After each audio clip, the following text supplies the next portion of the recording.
So to share a bit more about the Cartier Women's Initiative, it all started with the vision. A world in which every woman, impact entrepreneur, driving change can achieve her full potential. And started 17 years ago, the annual one-off awards have evolved into a full-fledged, standalone program through which we can extend the financial, social, and human capital support that women need to unlock the next stage of growth for their impact businesses. The program targets women impact entrepreneurs who are in the missing middle. They have secured traction with their businesses, providing impact along the way, but they find it hard to scale due to a fundamental disparity between their specific needs and available funding, which brings you all here today.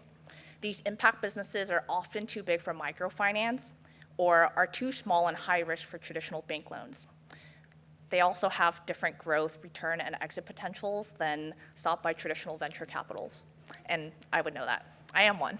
The awards program has 11 categories, 9 regional, 1 that recognizes women impact entrepreneurs at the forefront of scientific innovation, and 1 last category that recognizes solutions designed to close gaps of access, outcome, or opportunity for underrepresented and underserved communities. Surprisingly, or maybe not surprising to all of you, this award is open to all genders, so we welcome all applications here.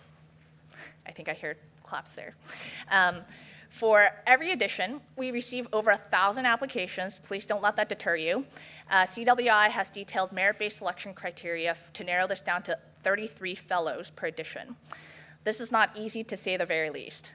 A partnership with the impact investment firm Sagana ensures an independent and robust due diligence process, and the volunteer jury members that select the final entrepreneurs are chosen based on their entrepreneurial experience, business achievements, and commitment to supporting women entrepreneurs. And in addition to the human and social capital support that CWI offers, the financial support encompasses both award grants and the CWI Loan Fund. So the CWI launched the Loan Fund in a collaboration with Beneficial Returns in 2022, and the Loan Fund is open to all existing CWI fellows, regardless of their fellowship year, and disperses up to $200,000 per loan. All right, and now the moment you've been all waiting for. For this next session, I'm excited to introduce the 9 CWI fellows as part of the Founder Showcase. These fellows were carefully selected to pitch today and will share a little bit more about their businesses. They'll present in order of theme and from pre-seed to Series A in that order. And each fellow will have 4 minutes to share their business. Following this session, each of the fellows will also lead a 30-minute networking session for you to learn more about what they've built to date. So please save your questions for them. All right, and in the first category of bridging gaps, I have the privilege of introducing 3 very inspiring fellows who are breaking down barriers across gender disparities, education, and accessibility, all for a more equitable future.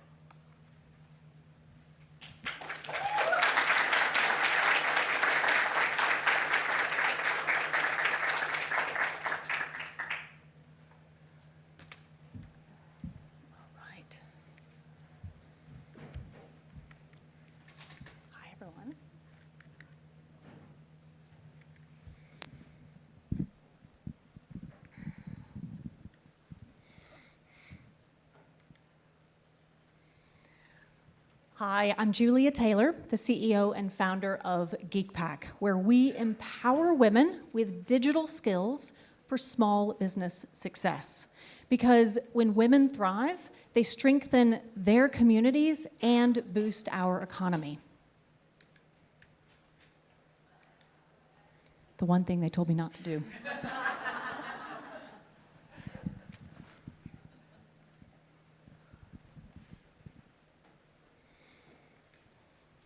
Women-owned businesses make up 39% of the US market.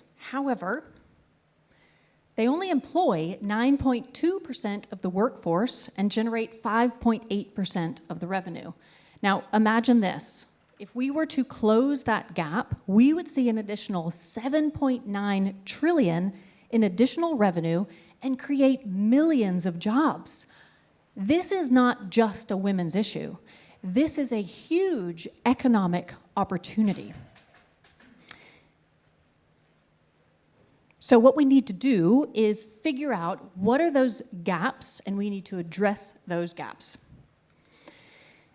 The funding gap and the access to capital, which we're all here to chat about, is vital, yes. However, what is more crucial is success. Because 1 in 5 small businesses fail within their first year. So what is holding these businesses back?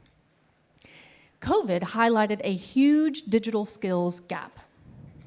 Of the 33 million small businesses in the US, a third lack a basic online presence, massively limiting their ability to grow and compete.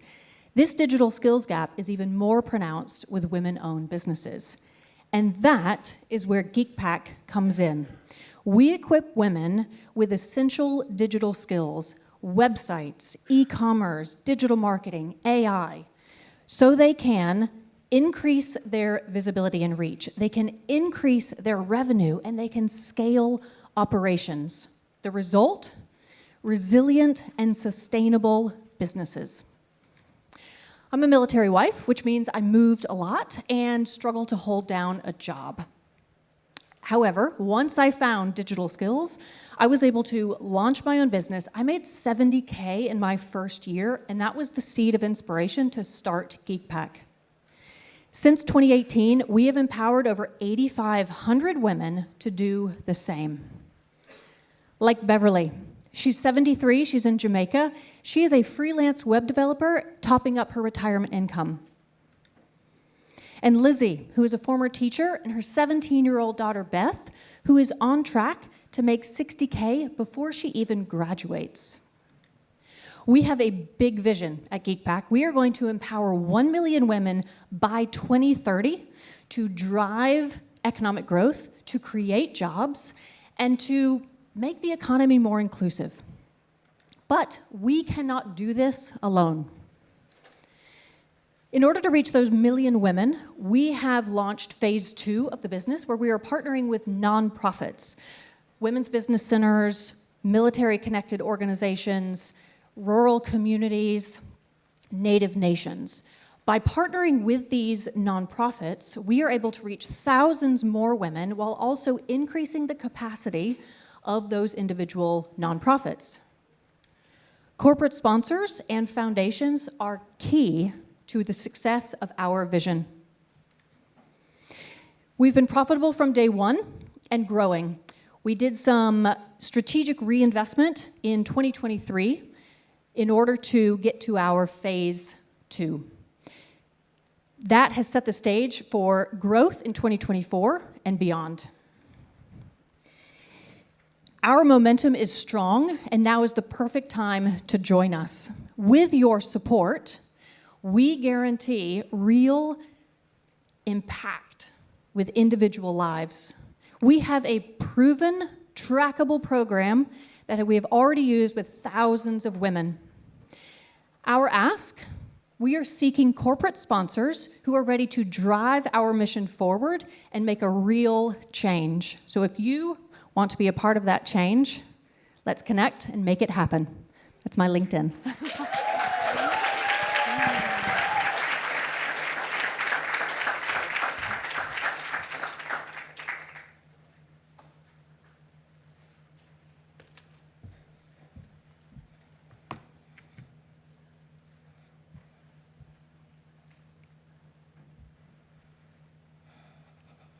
Hi everyone, my name is Kyla Bolden, and I am the founder and CEO of WizKit Learning.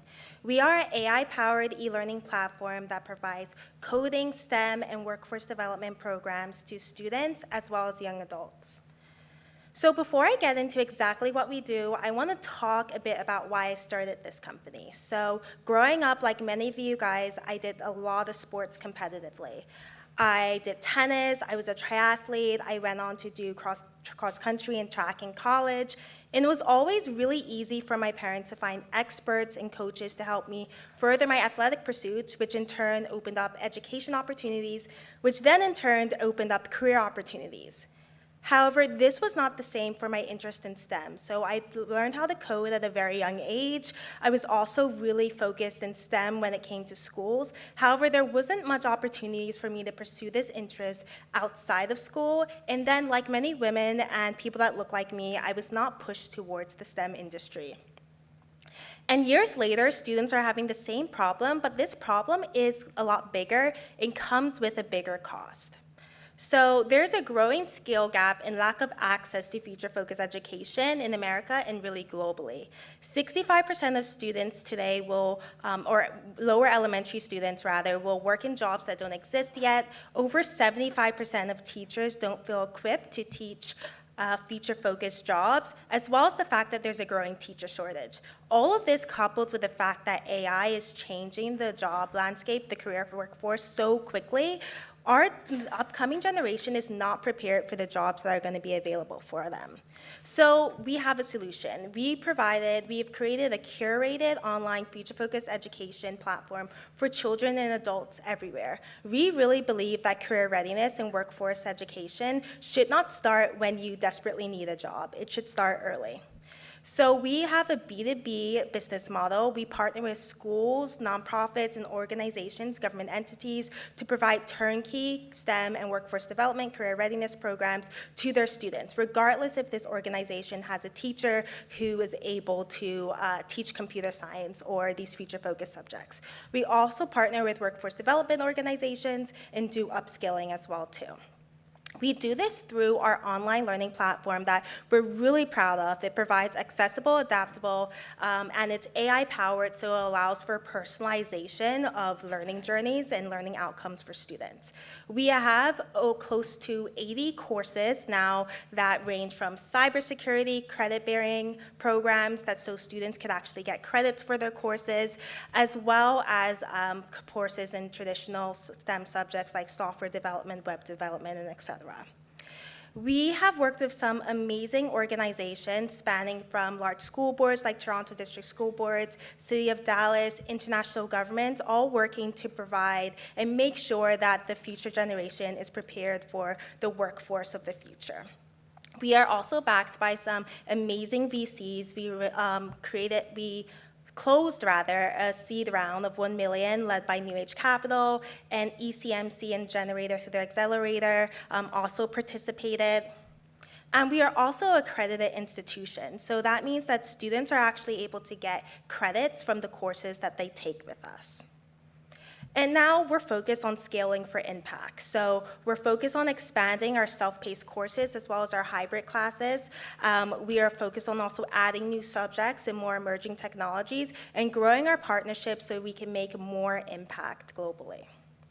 So thank you so much for listening to me. We are not currently raising, but we will be raising next year, so we're very interested in meeting investors, as well as we're really focused on scaling our impact and our growth. So if you know of any schools or organizations or workforce development agencies looking to partner with us, please let me know, and I look forward to speaking with some of you. Thank you.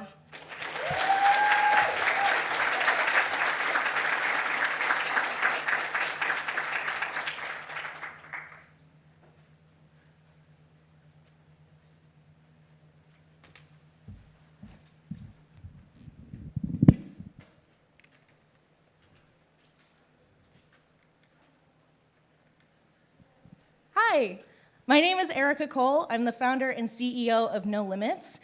It's spelled No Limits with a B because I'm an amputee and I'm a little bit cheeky, but also because that's how we want people to feel when they're wearing our apparel. No Limits is an adaptive apparel company with the mission of increasing comfort, confidence, and independence in those who struggle with clothing due to a disability. I started this out of personal need, but it's certainly not a problem that's unique to amputees alone. Actually, in the categories that we serve, the market in the US alone is $2.6 billion, growing 18% year over year, and a large part of this is due to an aging population and one that's looking to age at home. We serve 4 core categories. So one is the pants that I'm wearing. They're called the unlimited pants, and they're for people with lower limb difference. But we also wanted to serve a breadth of people with a variety of needs in the disabled population.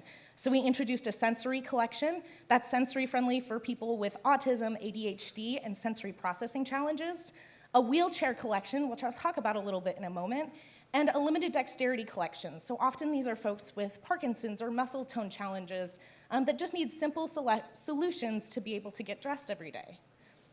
Oh, now I did it.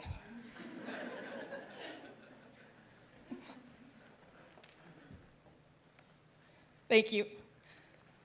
So this is a kind of a zoomed-in version of our wheelchair pants. Clothing has been designed for the standing body for as long as clothing has existed, so we had to reimagine how we fit people when they're in a seated position all day. So actually, the innovation here is a little bit harder to see. This is a seated position fit, meaning a low-rise front and a high-rise back. The zippers on the side make it easier to dress while laying down, which is how most wheelchair users dress.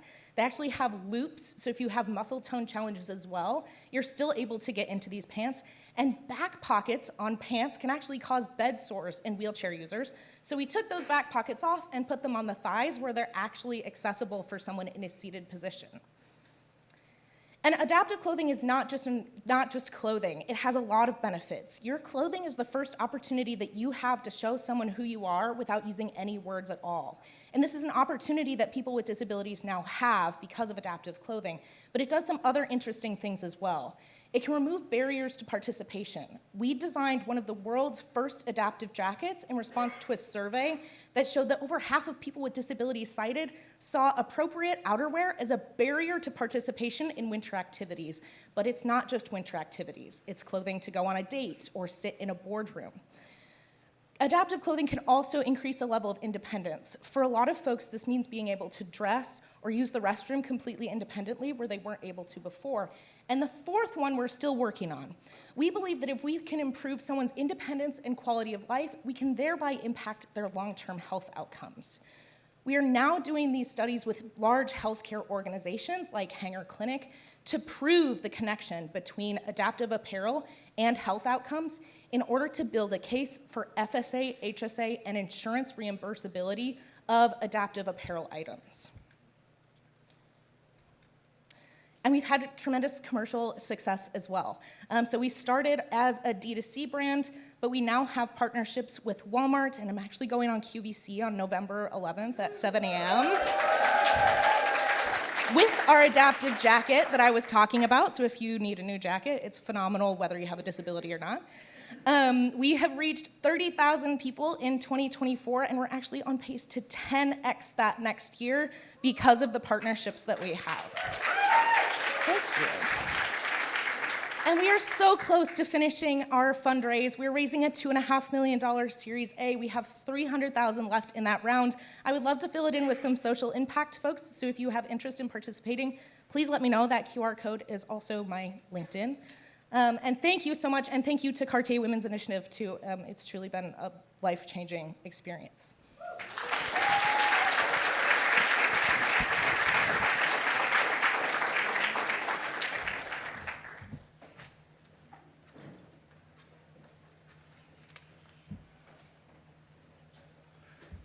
All right, I think it is my turn.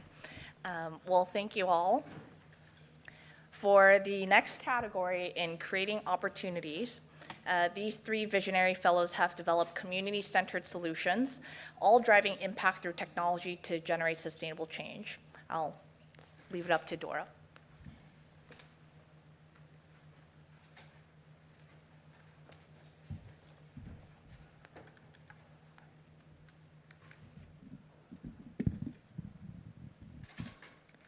Hi everyone, my name is Dora and I'm the co-founder and CEO of Imagi. We are reimagining the future of computer science education and ensuring that all children can fall in love with technology through our inclusive, human-centered, but AI-powered approach to making computer science fun. So why is this an important and impactful problem to work on? Obviously, there's an increasing need for STEM talent, which has luckily been recognized by legislators, and therefore computer science is being required as a subject to be taught in schools. However, legislation also needs to be supported on the ground. Currently, about 60% of teachers who are asked to teach computer science feel that they are not equipped to do so, and 58% of superintendents believe that their educators need more training. There's also a gender equity question. About the age of 12, girls and boys are still equally confident and interested in computer science and technology, but by age 14, only about 12% of girls remain interested, while about 50% of boys. So what can we do about this? We believe that by providing an opportunity for every teacher, even without previous computer science knowledge, to bring engaging and effective lessons to their classrooms, we can bridge this gap. So at Imagi, we provide tools specifically for upper elementary and middle schools. We have standards-aligned and cross-curricular lesson plans, and truly teachers who come from an English background or business background have been able to get started with this within minutes. We have a platform called imagi, which is where the coding magic actually happens. And then we do have an optional extension in the real world, and that's called the Imagi Charm, which some people refer to as a Tamagotchi that you can code, but it's a small gadget that actually brings code to life. So our students are able to create personally meaningful projects. This is an Among Us character. If you played during COVID, you would recognize a melting ice cream. Really, there can be anything created, so creativity is the limit. We provide our tool as an annual license per student. The Imagi Charm is an optional add-on, so many of the schools don't actually have the hardware piece, which has been really important, especially in low-income communities, as well as for scaling. And then we also offer optionally professional development to educators, just because, again, that piece is really missing in the ecosystem right now. We're talking about a TAM of over 13 billion when we look at a global opportunity, a TAM of around 1 billion with our first market. But right now, we're really focused on US schools, and specifically in that middle school range, which on its own is still a 100 million opportunity. So we've worked with over 140 educational partners now since we started to work within the education sector the last 2 years. And that has been some after-school programs, nonprofits such as Black Girls Code and Girl Scouts, as well as a lot of CSR partners through large companies. But where we've really found our good fit has been the school sector, specifically in the US, where we have a 93% renewal rate with our customers. That is really a testament to the importance of the problem and the effectiveness of our solution. So beyond the fact that we already have these exciting partners that we continue working with, what really motivates us every day is seeing the impact. 100% of teachers who use Imagi report an increased interest and confidence for their students, and 85% of the students actually describe coding with Imagi as fun. And our initial mission has been also focused on bridging that gender gap, and 1 in 3 girls report an increased interest in technology after just 1 hour of use of Imagi. My co-founder and myself come from a tech background, so we first understood the diversity problem, but we also have teammates now who worked as educators before or worked at tech companies, and an amazing list of backers from angel investors as well as to corporate investors such as Morgan Stanley and Generator and Butler University. So until now, computer science was required as an offering in schools, but now there's 10 states in the US where computer science is going to be actually a graduation requirement. Until now, about 6% of students actually took this subject by the time they finished high school, but now it will have to be 100%, which is a huge increase in teacher need and curriculum need. So we're looking to raise around early next year, right now wrapping up an angel round for our US expansion, but we're looking to raise that around next year, so I'm here to network with investors in advance. And if you're interested in connecting, yeah, please come talk to me and help us reimagine access to computer science education. Thank you.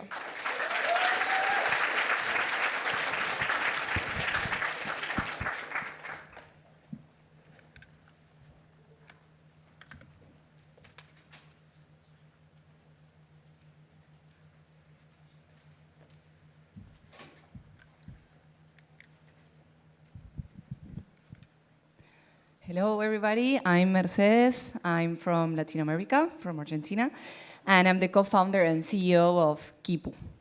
We have built a credit scoring platform to democratize access to capital for microbusinesses, and that's why we exist. We want to bridge the gap of financing for microbusinesses in Latin America. There's a 1.4 trillion gap, And we believe that this exists because we don't know how to measure their risk. There's no data about their behavior because 80% of them are unbanked and informal. But still, they are the engine of our economy in mostly the global south. So I've done it again.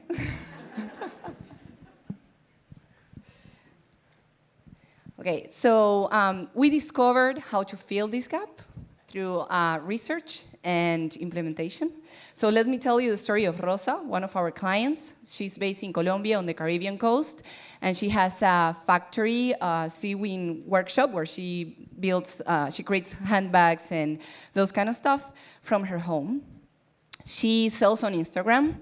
She receives a big order on Instagram, but she has no credit history and she has no enough money, so she doesn't know where to get the money to, create what she needs to create to sell and then get the payment. She has Claro Pay, which is a wallet of the main telecommunication company in Latin America, and there she sees us. There's where we are. We are embedded in this wallet. She applies to our loan in 15 minutes, and in her application, we capture non-financial information that is useful for us to build her credit scoring, her business credit scoring. She applies uploading videos of her business, uploading pictures of the products she sells. From this type of information, we have built, using deep learning, one of our main scorings. Then she gives us access to her transactional information on her text messages, where we can know which type of transactions she's getting on her bank account or her wallet and what type of payments she's doing. And at the same time, if she's subscribed to any subscription like Netflix or she's paying her telecommunication bill.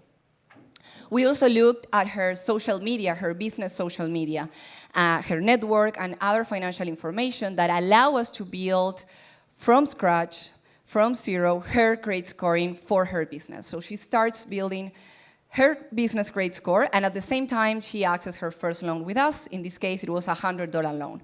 Now she accessed a $5,000 loan with us. So she has grew a lot her business. Now, actually, she has a factory now.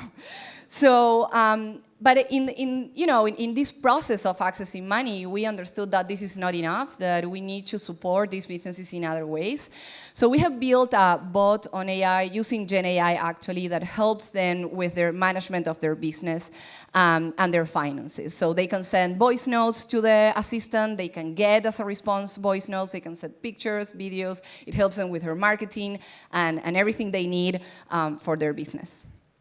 We have scaled this to more than 10,000 micro-businesses all across the country, all across Colombia. We have allocated more than $1.5 million in the last 2 years.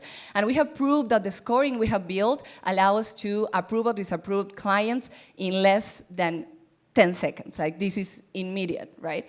And the engagement we've been having is also a good way of showing that it's more than 85% of people that access their first loan, they access their second, third, and fourth loan. So we are their support as a working capital provider. And the way in which we are growing further is in partnership with Claro, which is the main telco in Latin America, and with Nequi, which is the most used wallet in the country. They have more than 20 million clients. We partner with this type of wallets and platforms where already micro-businesses are using for their businesses. We have a community of 50,000 business owners on our platform. 52% of them are women. And for 90% of them, this is the first loan, formal loan in 5 years. They stopped accessing predatory lenders.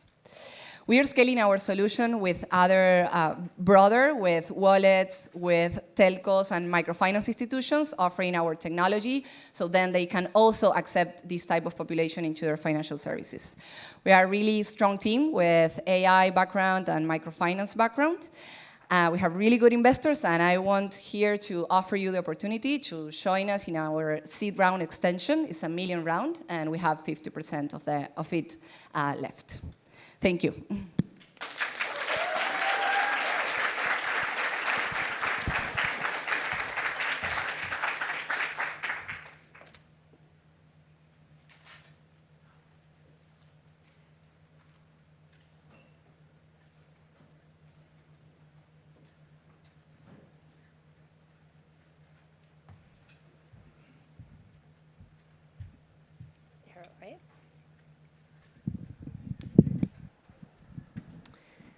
Great. Hi, everyone. I'm Jessica Long, and I'm here to talk today about Maad, my organization in Dakar, Senegal, which is a technology partner to shop owners and suppliers across Francophone Africa. So I personally believe that this is one of the largest economic opportunities in the region of Francophone Africa. Here in the United States, if you want to buy your groceries, 90% of the time you're doing it in a grocery store. In Africa, most of the time, about 90% of the time, it's at informal shops and bodegas that are near your house. About 40% of people's everyday spending goes to these small shops. There are hundreds of thousands of them across the region, including 20,000 of them in the city of Dakar, where I live. But the problem that these shops are facing, even though they are kind of a pillar of their community, is the supply chain that drives supplies to their shops. The cost of transport within food in Africa is about 5 to 10 times higher percentage-wise than it is in the United States. About 30% of food cost is attributable to the transport cost of getting food to the shop. So Maad proposes a solution, a digital platform that directly connects all major manufacturers and importers of Senegal with about 20,000 retailers. This ensures that retailers get access to the best prices available.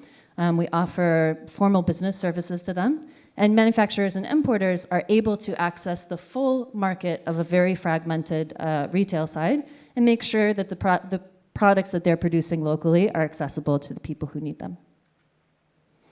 We are a tech-first company in a country that has about 40% smartphone penetration. About 75% of people's orders come to us via a smartphone. So we have our own mobile application. We have a SaaS and data analytics platform that we offer to suppliers to help them understand the market. And we have a fully digitized internal platform that allows us to manage a warehouse of about 10,000 square meters and a fleet of 40 trucks to visit thousands of shops every day. We supply almost every product that people buy in Senegal. That ranges from wheat flour to cookies to toothpaste. What people need is supplied by our service. We have seen growth basically since day one. When we launched this service in September of 2021, we made about $10,000 that month. Last month, we did more than $3.5 million in the month. That's $40 million of annualized revenue. I truly believe that this huge market is what happens when you try to serve the base of the pyramid and you try to address the specific needs that they have. We have more than 200 employees now with break-even costs, so we are excited about what this opens up. We're a low-margin business, and that's intentional. We charge as little as we can to retailers. We're partners to them to make sure that they get the things that they need at the right prices. We have an absolutely incredible team, and I can never say enough about the co-founding team that we have, about the Pan-African investors who have believed in us and trusted us, the super angels, which include 2 co-founders of unicorn businesses themselves. So I think that we have just a really firehouse group of people, including the Cartier Women's Initiative, standing behind us.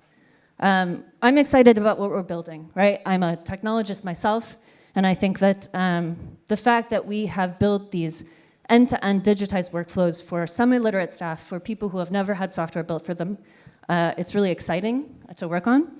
And our retail network of more than 10,000 shops helps suppliers believe that the products that they are building and manufacturing locally have a market, that they can keep this in Senegal, that we can build up the capacity to build agroalimentaire transformation. This is a shopkeeper that we serve in Wakam. Over the course of 1 year, she was able to save up about $10,000 of her savings so that she could send herself on Hajj to Mecca. On average, retailers save about $40 a month working with us, which means about $500 a month, $500 a year in discretionary income. In a country with an average GDP per capita of $1,600, that's a pretty significant amount of money. Just a little note about our name.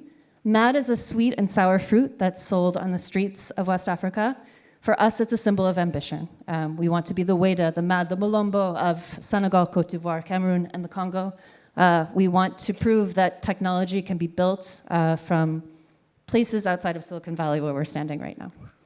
So we have these big plans to become part of the digital logistic and financial infrastructure across Francophone West Africa, and I think that we're well on our way. So would love to talk to you about why we're so excited about distribution, about everyday food products, and about how technology can really drive logistics and supply chain efficiencies in West Africa. So thanks so much.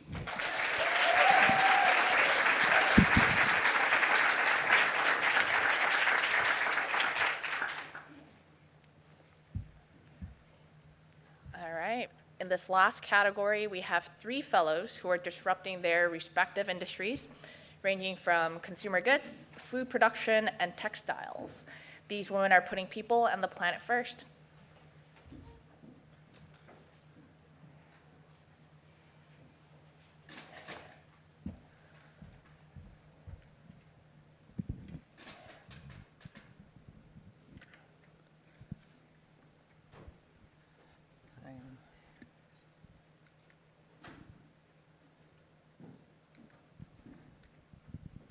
Hello, everybody. My name's Laura Harnett, and I'm the founder of Seep. And Seep's the fastest growing plastic-free cleaning tool company in Europe right now. The best way of describing Seep is to take you back to the moment when I went to my local supermarket to do my weekly shop. I'm an eco-conscious shopper. I like to make better choices. And in my trolley, I had a whole bunch of lovely brands, 7th generation, honest, better choices for the planet. I go down the cleaning aisle and I pick up my Method Eco Spray. And then I turn to the right and try and find an eco-cleaning tool to go with it. So a sponge or a cloth. And when I looked at it, it was just full of super old-fashioned brands. Every single thing there was made of plastic or polyurethane. And they just looked super ugly. I just want to do a quick check of hands. Who has some of these lurking around their homes? Okay, and you're probably a pretty eco-conscious bunch, right? So it's not just an issue for consumers, but it's a huge environmental and health problem too. 1 billion of these are thrown away every year and they go to landfill. And increasingly, every time you use them, they release microplastics into the ocean and into your water and your kitchen. And increasingly, there's a stronger and stronger link between these microplastics and health problems for humans. So I decided to do something about it and set up Seep. And so we have a proven range of 20 products that are all plastic-free and compostable. And our mantra, we're very proud B Corp. We've got one of the highest scores in the B Corp household category. And our mantra is to have products that are fantastic to use. So 94% of our customers say that they prefer our products and that they work as well, if not better, than the traditional products. They're easier on the planet, so plastic-free, made from renewable sources, lower carbon footprints, and really importantly, they look fabulous next to your sink. I thought that there was an opportunity in this category, and we've been absolutely right. So we launched about 3 years ago, and so far we were at sales of around 2 million annually.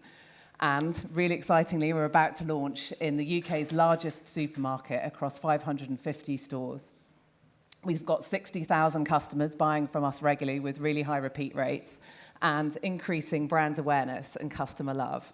And that is why we're one of the fastest growing cleaning companies out there in Europe right now. But there's a lot more to go for. So this cleaning tool category is absolutely ripe for disruption at the moment. And there's 4 reasons to believe. So customers are super passionate about plastic-free and switching to alternatives. Government are increasingly regulating and putting standards around the amount of waste that's going to landfill. There's huge market growth in adjacent categories, and there's a huge investor opportunity as well, as you can see from some of the adjacent categories. We've got an absolutely killer team. My background is 20 plus years in the consumer and retail industry, and we've got some of the people from Method who exited to SC Johnson as our team of advisors. This is our mission. We're on a mission to eliminate 1 billion plastic cleaning tools from landfill by 2030, and we're well on our way. We've avoided 5 million so far, so we've got a lot more to go. And I'd love some help today. So we've just kicked off our 1.5 million seed round. And so if you have investors or you're investors yourself and you're interested in backing impact businesses run by women with good traction, then get in touch.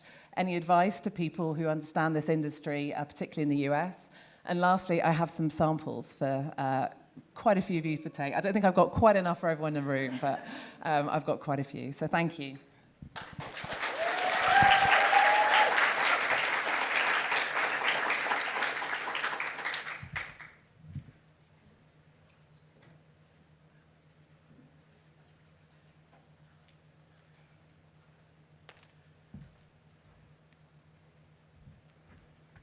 Thank you, Laura. Got it.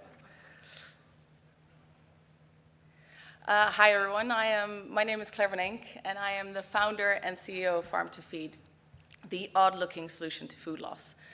Let me first explain the problem. So globally, 1/3 of all food produced is lost and wasted.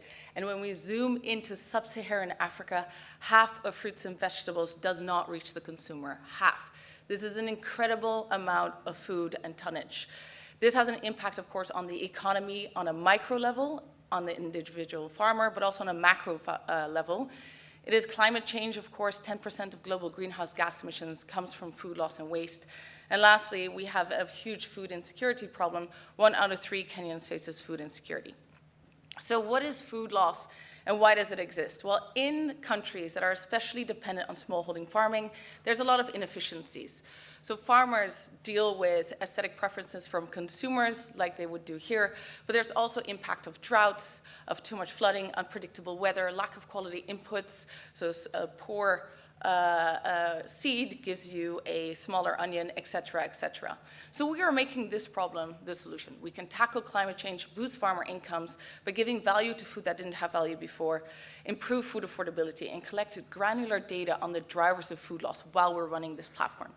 In a nutshell, we are the tech-enabled platform reducing food loss. We aggregate the full harvest from farmers, and we have created a new market for the full harvest. So a harvest that includes the odd-looking produce, and we sell this to B2B customers through our e-commerce website. But Farm to Feed is evolving into a platform that is repurposing and commercializing food loss in the full harvest. So currently we are building our company in 3 different phases, and we've built phase 1, which is creating this end-to-end platform from a farmer app, ERP, to the e-commerce platform. And we are really focused on growth now. We are also introducing semi-processed goods because with that we can offtake more odd-looking produce, standardizing the odd, and now we're testing that in the local market, and with those successes we actually want to enter the global market. The market for convenient food, but also healthy, natural, and good for climate food is growing globally, and we believe in Africa's potential to offer high-value ingredients with impacts. You can see the market is huge, and it is growing. Food loss represents a unique commercial opportunity. So we have tripled our revenue since last year. We do about 42,000 per month at the moment. We're delivering 70,000 kgs per month. We're a one-stop shop for customers. We're developing additional revenue streams, and we do about 90 deliveries per week. We measure our impact on 4 different levels. That is produce rescued from farms, our climate impact. We are actually pioneering one of the first carbon credit schemes in food loss, and we are actually on track of getting that next year. We measure our food affordability, savings of our customers, and market access to farmers. We are a women-led organization, and this unfortunately is very rare. You're sitting in a room with these cases, but in the world this is very rare. But we're not just women, we're also great leaders. So it's myself, Anouk, and Zara, and we have Terry, Richard, and Toril. Of course, Richard is for our gender diversity. We proudly raised $1 million in our last round, which was pre-seed, and it is incredibly hard as a woman founder to raise this amount of money, and we've been backed by well-known partners, so I'm incredibly proud to have this cap table and to be supported by these organizations who are really on the front line of climate impacts. We are now raising a $1.8 million round, and it is filling up pretty quickly. So if you want to be part of this round and step on the train, please come and talk to me ASAP. Thank you so much.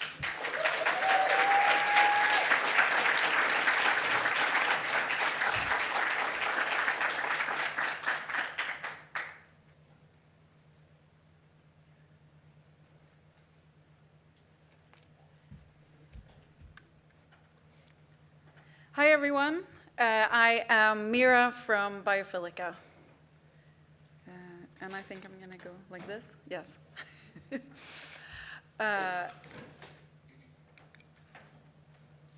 So anyone who lives in California, I don't, but here it's really, really evident that the climate crisis is very real.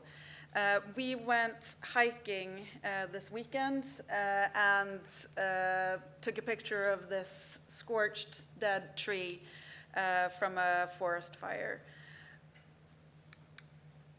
And to meet the 2030 climate targets, we have to reduce CO2 emissions by 45%. But the consumption of raw materials is projected to triple by 2050. Like, these numbers don't match. So we really need low CO2 materials. Leather is the most environmentally destructive textile, both looking at the CO2 footprint and the water footprint. And polyurethane and PVC leathers are a very poor substitute as they contribute to plastic pollution. All of these materials end up in landfills at the end of life. Our leather alternative, Tree Kind, reduces CO2 emissions by up to 94% and uses 99.9% less water compared to leather. With Tree Kind, brands can reap reputational, environmental, and revenue benefits without the constraints of our competitors. Our material, Tree Kind, is home compostable. It has very tunable aesthetics. It's not sourced from food, as we all know. That's a big problem. And it contains no polyurethane or any other plastic. So why will we succeed? Market conditions are primed. So looking at regulation, there's a lot, both for 2030 and 2050. And if those aren't met, there will be hefty fines. There's also all of the consumers that are screaming out for change. And brands are recognizing all of these needs. And Tree Kind checks all of the required boxes. As mentioned, it's plastic-free, it's home compostable, it's tunable and leather-like. And at Biophilica, we are built for this journey. We have multiple use cases and markets. We are incredibly capital efficient. And we have a co-manufacturing strategy for scaling. This is our incredible team of material scientists, engineers, and strategists, and designers. And we are very fortunate to have Darren, who is the ex-innovation director from Adidas, on our board, and we also have great technical support. Here are some of the products that we have created together with multiple international brands. So we have great traction and are on our way with these brands. We have commercialized, this guy. We have commercialized our material in a luxury sustainable watch, and Leo is one of their investors and is proudly wearing a Tree Kind strap. We've previously secured $4 million in public and private funding, and we are now raising $2 million. And that is to complete our current sales cycle and to scale on a commissioned line so that we can achieve our target unit economics. Thank you so much. And come see me afterwards. Yeah, thank you.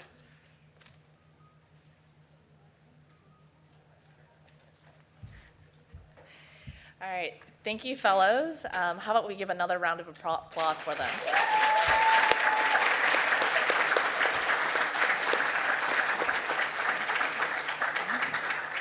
And thank you all for joining them today. To learn more about CWI and our programs, please visit the website. And as a plug for the next cycle of applications will open on April 18th and will go on until June 24, 2025. I'm sure these dates are very easy to remember, but if you're anything like me, I highly, highly recommend the website. Next, I would like to invite Dimple Sani, Managing Director of Multi-Asset Impact, Anthos Fund, and Asset Management to the stage. Dimple is a 2024 jury member and a 2025 capital mentor of the Cartier Women's Initiative. She'll be sharing her experiences as a jury member and capital mentor.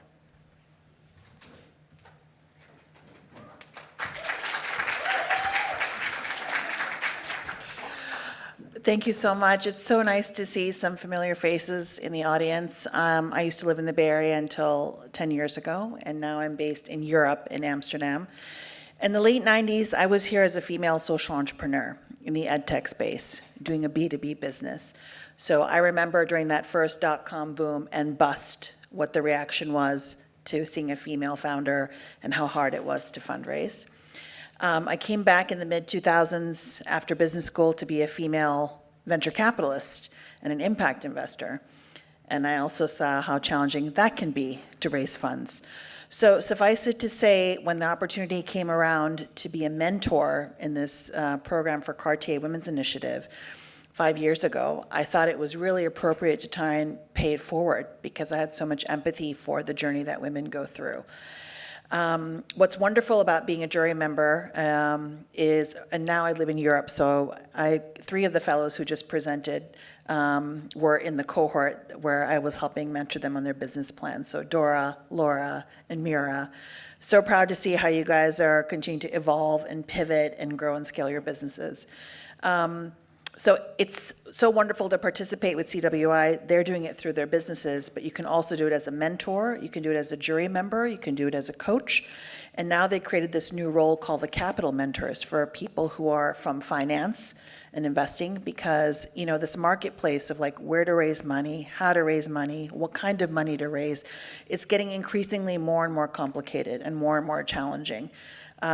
So it's wonderful to be able to share the journey with these fellows throughout their careers and their stage of their businesses, because the insights that you get from Europe, from the other regions, it's great to cross-pollinate.